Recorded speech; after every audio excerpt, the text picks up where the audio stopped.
This video is a continuation of Excel basics based on my workbooks that are available on Amazon. In this lesson, we're going to work with editing formulas. We're also going to spend some time talking about absolute cell referencing, when to use it, and how to use it. In the previous lesson, we were using Joe's fruit stand, and we were keeping track of the different dollar amounts of sales for each of the months, January, February, and March, for each of the different fruits that we see here. And we talked about using constants versus variables and formulas, and we learned that we want to use variables whenever possible, and those variables, of course, are the cell addresses because they change when you copy the formula. So just to review very briefly here, in this case I've used the sum function to add up the total sales for all of the different fruits for the month of January. That formula is sum up the four cells immediately above where the total is going to appear, sum B4 through B7. Now when you copy a formula, you copy what the formula does, not what it is. In other words, if this formula stayed exactly the same and I copied it to the February column, we would end up with 945. And I don't think that's correct, because what it would be doing if the formula remained the same is it would be summing up B4 through B7. Well, of course, that's not what happens. When we copy the formula, and I'll use the fill handle again, down at the bottom right-hand corner, the formula adjusts to its new home. And so again, when you copy formulas, Excel adjusts them to where they are. So we end up copying what the formula does, not what it is. Now it's a little bit confusing, but in this case the formula sums up the four values immediately above it, and when we copy it to here, it does the same thing. Likewise, in this case, with the formula for the total for apples sums the three cells immediately to its left. And I do want to repeat that process, so once again I can use that fill handle and copy all the way down, and now I end up with a grand total. But again, the formula's adjusted. This was doing row 4 in the sum, this is row 5. Okay, well, sometimes we want to be able to copy a formula and not have parts of it adjust, and I'll explain that as we compute this next column here. So assume in this case that Joe is concerned about whether he's selling too many apples or too many plums, or what percentage or what makeup this grand total is. So we have $3,000 worth of fruit that he's sold. Now of that $3,000, he's concerned what percentage is apples, what percent is oranges and pears, and so on. So we want this cell to compute the percentage of the total that is comprised of apples. Well, I'm going to do this formula manually. There is no shortcut for this formula, no function that will do it for me. So I'm going to start with the formula prefix, which is the equals.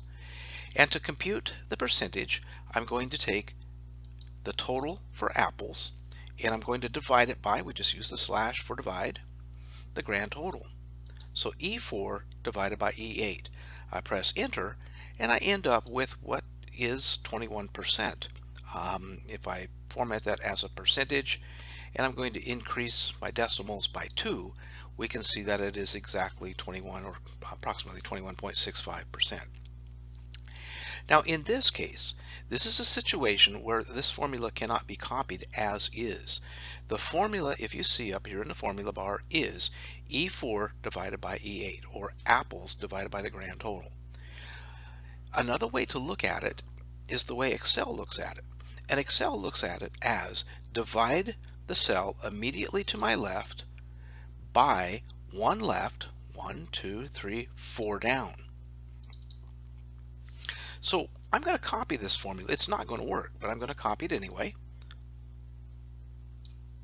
And I get an error message. Now let's look at the formula and see why we're getting an error message for oranges and pears and plums, and also for the grand total. So I click in the percent of total for oranges, and I notice that the formula says E5 divided by E9. Now notice there's nothing in E9, which is why I'm getting that divide by 0 error. Likewise, if I look at pears, I'm getting pears, the total of pears divided by E10. Of course, there's nothing in E10, and so on with plums. Now, in this case, the error message gave us a good clue that there's something wrong here, but that's not always the case, because I could have numbers here down in these empty cells that are empty now, and I would end up with some very bizarre and incorrect values. So you can't always rely on an error message telling you that you need to do something with your formula. Now, what I want this formula to be is not the cell immediately to the left by 4 down. What I want it to be is the cell immediately to my left divided by always and forever, using the term, introducing you to the term absolute, the total for all of the fruits. So I could go in here and I could edit this formula by going up to the formula bar, or I could also do it in the cell itself. I just like to do it in the formula bar and change that to E8. And that works fine. And I could go down and change this one to E6 divided by E8. And I could change this one.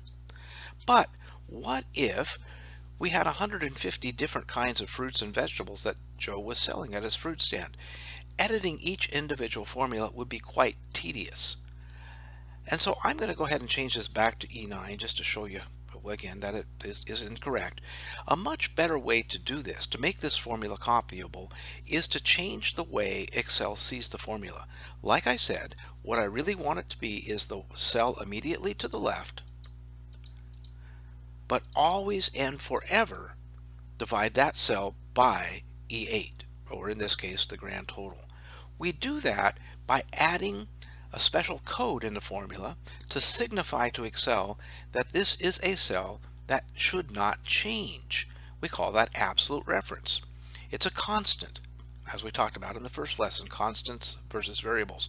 Right now, E8 is variable. It will change to wherever we copy the formula in relationship to what the formula does. To make this very simple, all we have to do is add a $sign to the cell address. $E, $8. Now you can spend some time learning about what those dollar signs represent.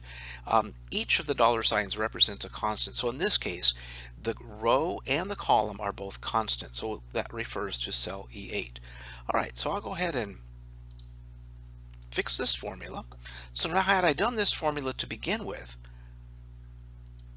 absolute reference, I can copy it all the way down, and now it works. Now let's examine the formula. In this case, for oranges, it's E5 divided by always and forever E8. For pears, it's E6 divided by always and forever E8. Plums, E7 divided by always and forever, or constant, E8. And finally, we have 100% because we're dividing one cell by another, E8 divided by E8. Okay, so absolute reference is very useful when you want to have many formulas refer to one cell and not change when you copy the formula to another location. And so it's great for a percentage of increase or a grand total or many other reasons that you might use absolute reference. Okay, well, we'll conclude this lesson and we'll start working on the next